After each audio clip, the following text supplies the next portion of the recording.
Alors, lors de la dernière vidéo, commence à dater un petit peu, on avait parlé du lancement du concours Manga Draft. Donc c'était le 9 septembre, on peut le voir là. Ça commence à remonter un petit peu. Donc le concours Manga Draft, pour mémoire, il fallait faire entre 8 et 16 pages. Enfin, il faut toujours faire entre 8 et 16 pages, par contre t'as intérêt à te dépêcher un petit peu parce que t'as jusqu'au 17 novembre pour rendre ta copie. Donc tu as entre 8 et 16 pages et le thème est légende. Donc dans cette vidéo, on va parler de la mise en place de notre petite histoire sur le thème légende. Voilà, donc on va brainstormer, comme disent les anglophones. Donc au niveau du thème légende, qu'est-ce qu'on peut avoir? On peut avoir, je suis assez en l'écriture.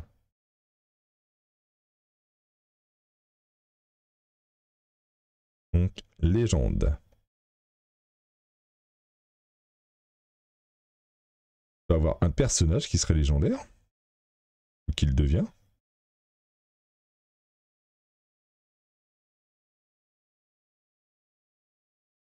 Tu peux avoir un objet légendaire.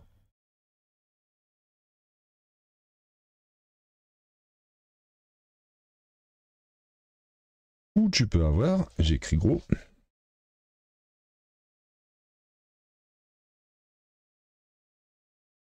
on va rétrécir un peu ça. Voilà.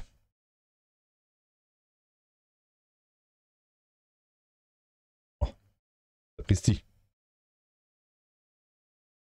peux avoir un événement.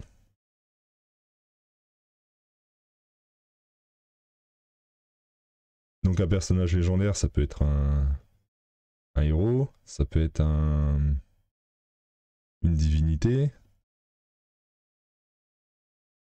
un mage, n'importe quoi. Un objet légendaire, on peut penser à Excalibur, on peut penser à quoi? Qu'est-ce qu'il peut y avoir d'autre? La corne d'abondance.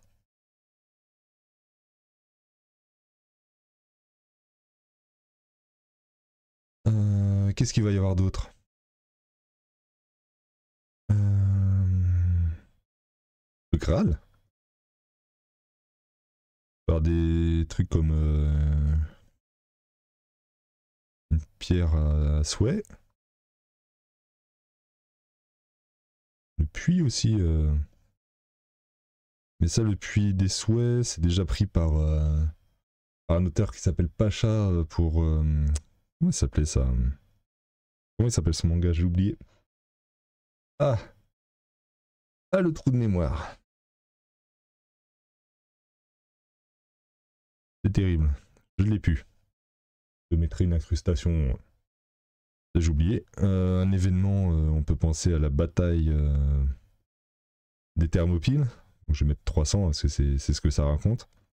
Qu'est-ce qu'on peut avoir encore comme événement légendaire? Les 12 travaux d'Hercule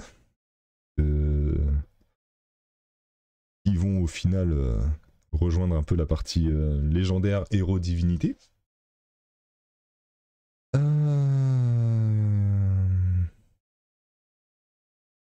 Un fait historique qui peut rentrer dans la légende aussi, c'est la bataille d'Alésia. Non, c'est pas Alésia. Oh la mémoire. Oui, c'est ça. Entre les Romains et les Gaulois, etc. Donc moi, dans ma recherche, enfin dans mon process, on va dire, je suis parti sur la pierre à souhait.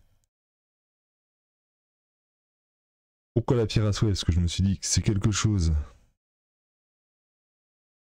que peu de personnes va utiliser. Donc on va essayer de se démarquer un petit peu de la concurrence. Et donc la pierre à souhait, on peut partir sur plusieurs choses. Est-ce qu'un personnage trouve la pierre à souhait?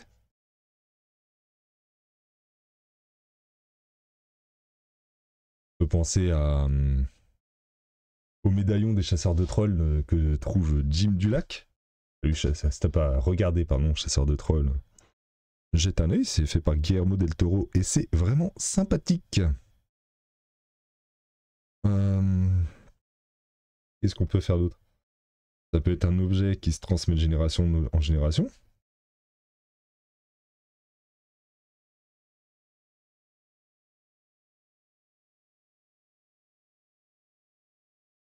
Ou bien ça peut être quelque chose qu'on lui donne. Notre personnage principal.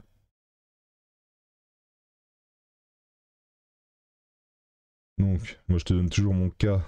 Ce que j'ai choisi un objet qui se transmet de génération en génération. Ça de rajouter un petit peu de l'or dans tout ça.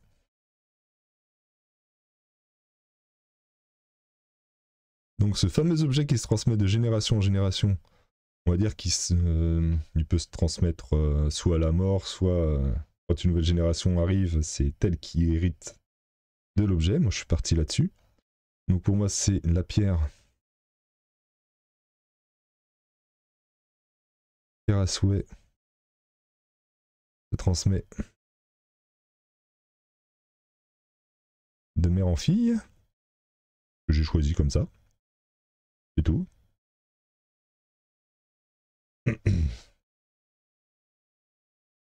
Bon après, c'est un peu dans la merde. Hein. Là, dans le cas, ils ont toujours une fille. Voilà, c'est tout. Pour ajouter un petit peu, parce que bon, il y a une péripétie qui arrive, tu balances tes vœux et bim bam, c'est terminé. Deus Ex Machina, un peu à la Dragon Ball, quand il y a un mort, on fait hop là, il est plus mort. Enfin bref, j'adore Dragon Ball, hein. Je vais pas te dire ce que j'ai pas dit. C'est vrai que les boules de cristal, c'est un peu cheaté quand même. Donc nous, on va rajouter un enjeu, c'est-à-dire que... Enfin, un enjeu. Une contrainte.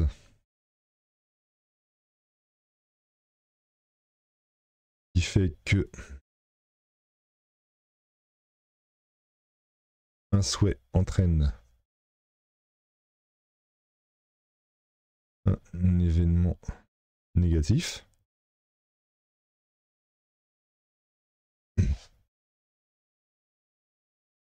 Je monte vachement vers la droite quand j'écris. On s'en fout, hein, mais voilà, je le dis. Voilà, donc ça, c'est une petite contrainte. Ensuite, moi, ce que j'ai fait, c'est donc qu'on a notre personnage principal qu'on va appeler Lucie. Qui est comment dire? Qui est en possession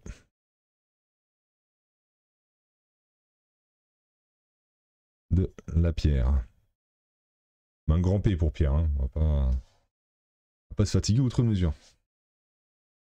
Donc, dans mon histoire, on a le père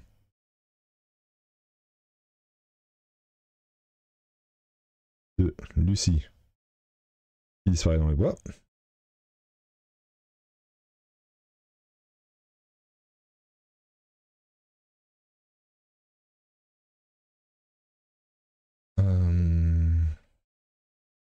Donc,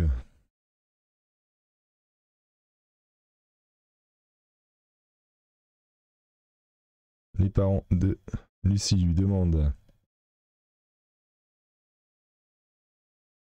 d'utiliser la pierre.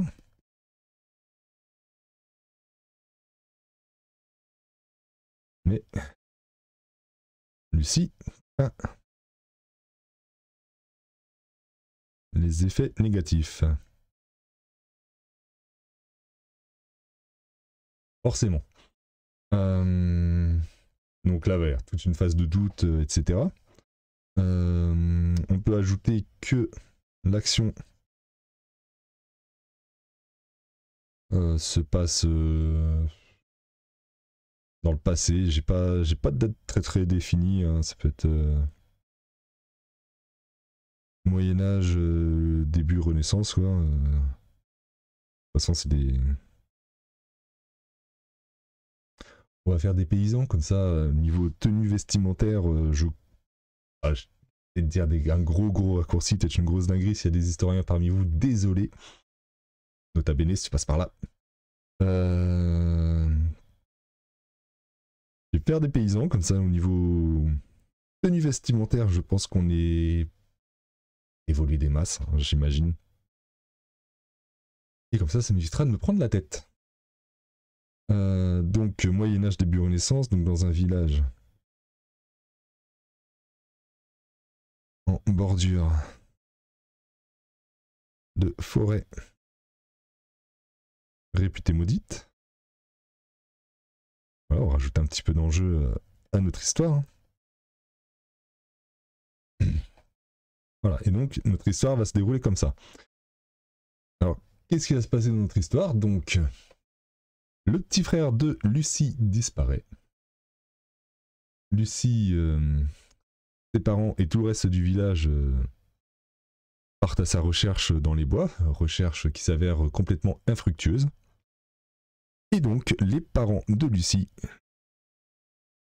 insistent pour qu'elle utilise la pierre à souhait dont elle est l'héritière, la détentrice, appelle ça comme tu veux, bref, c'est à elle de faire le souhait. Forcément, étant donné qu'il y a des actions négatives, si tu utilises la pierre à souhait, elle hésite. Face à l'insistance de ses parents, elle en a un petit peu beaucoup marre et elle se barre dans les bois avec la pierre. De là, dans mon scénario, elle va rencontrer des personnages magiques, des âmes, des... Appelle ça comme tu veux, des esprits de la forêt, on sait pas trop.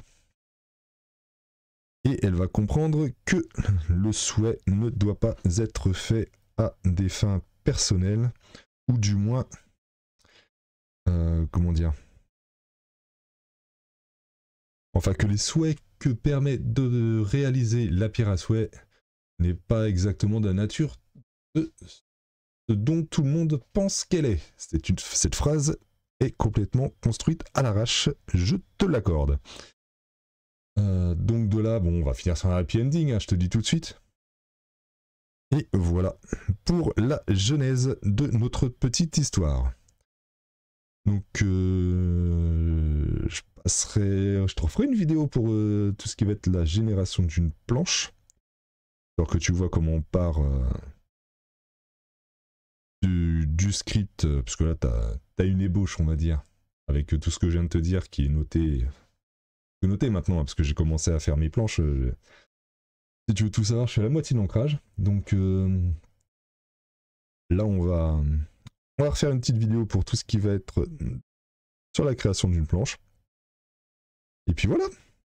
Donc je te dis à bientôt pour une prochaine vidéo. Et puis je vais peut-être aussi faire quelques petits lives. Je l'avais déjà dit la dernière fois, ça fait plus d'un mois que j'ai pas fait de vidéo, j'ai pas fait un seul live. Je suis un petit peu un touriste sur ce coup-là. Donc voilà, à bientôt. Allez, ciao.